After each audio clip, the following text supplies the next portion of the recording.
More Than Words with Wendy Demonari. Do you live by the saying actions speak louder than words, or maybe fake it till you make it? Well, communications trainer Wendy Demonari has the lowdown on how to show your confidence. I asked her to explain assertive body language. Assertive body language is basically confident but appropriate body language. It's neither aggressive nor is it passive. And we're going to talk, a lot of people, some people have aggressive body language. We'll talk about that another time.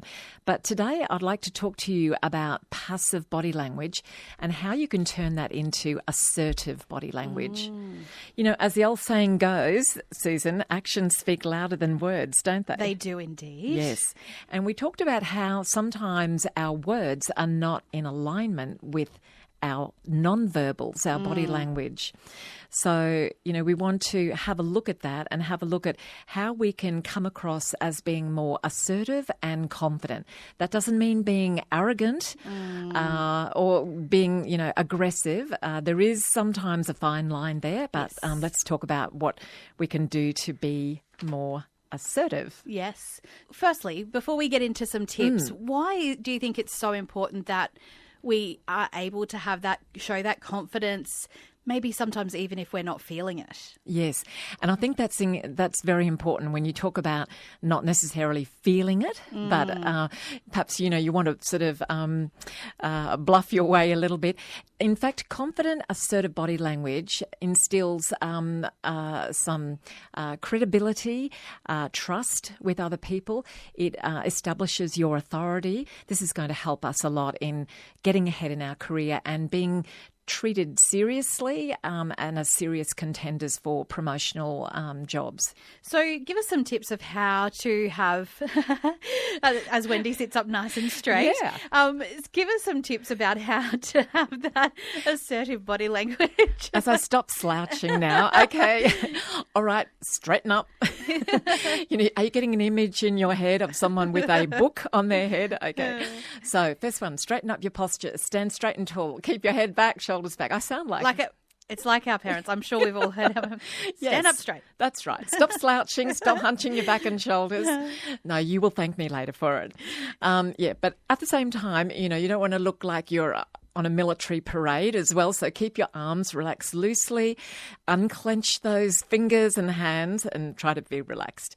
The next one is try to keep that body language open, not closed. So what do I mean by that? That means don't cross your arms.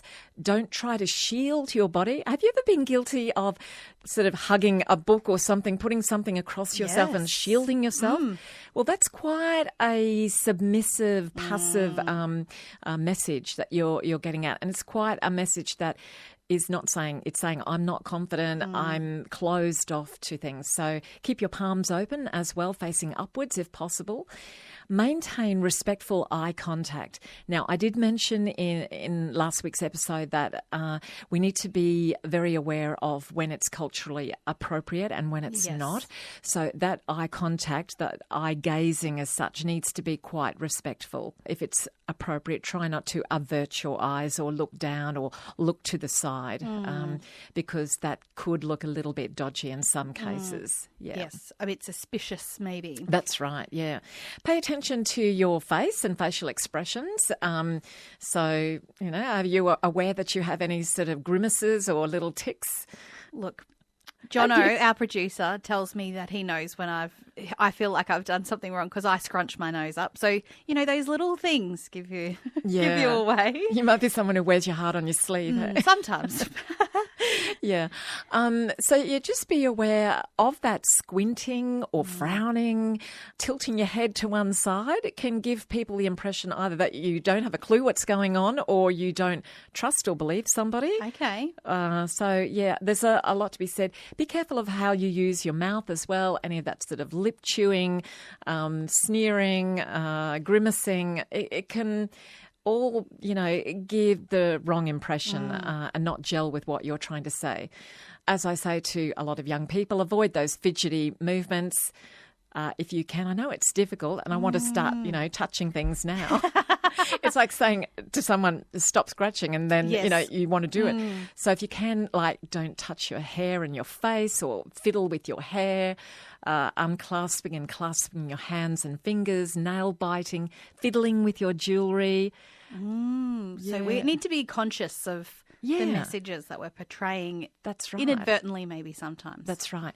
And my final tip is to pay attention to the tone of your voice.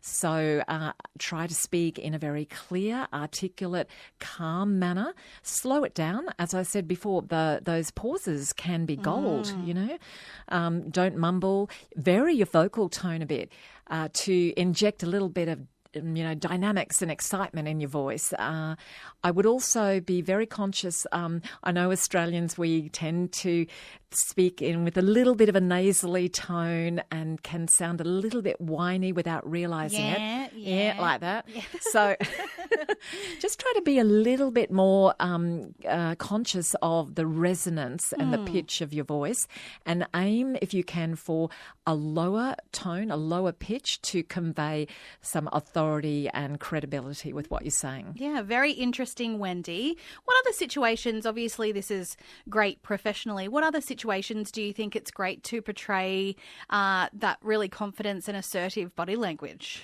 Well, professional, as you say, at work, or if you're going for a job Jobs, interview, absolutely, for a job interview, but definitely in social situations. And it might even be the same sort of thing for if you're dating or Oh, yes, those sorts of absolutely. things.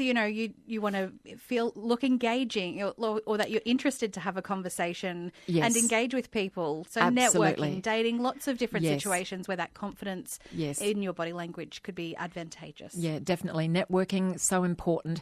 And this is where, you really need to be aware of that and make sure that your non-verbals align with your verbals. Communications trainer Wendy Demonari from Work Ready NQ there.